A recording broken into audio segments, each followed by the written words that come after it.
చూద్దాం. బీఆర్ఎస్ పై వరంగల్ కాంగ్రెస్ నేతలు తీవ్ర విమర్శలు గుప్పించారు.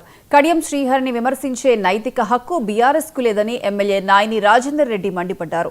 బీఆర్ఎస్ నేతలు సీఎం రేవంత్ రెడ్డి వ్యక్తిత్వంపై వ్యాఖ్యలు చేయడం సిగ్గుచేటన్నారు.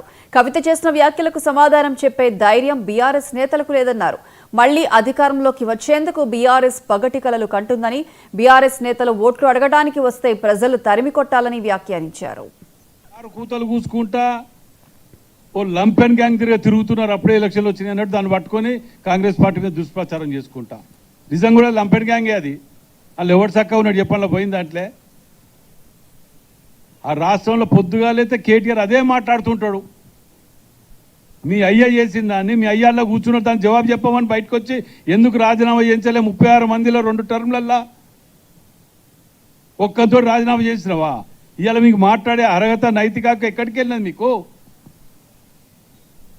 ఇవాళ నిజంగా చెప్తానా, మేము ఒక కమిట్మెంట్ తోటి 6 పథకాలు ఇచ్చిన వాటికి ఆర్థికంగా మీరు నష్టపరిచిన తెలంగాణలో ఈ సంక్షేమ పథకాలు అమలు చేయడానికి మేము పడే కష్టం, ముఖ్యమంత్రి రేవంత్ రెడ్డి గారు కానీ బట్టి విక్రమార్క గారు కానీ వీళ్ళందరూ కూడా పడే కష్టాన్ని మీ జీవితంలో ఒక్కరోజు కూడా పడలే.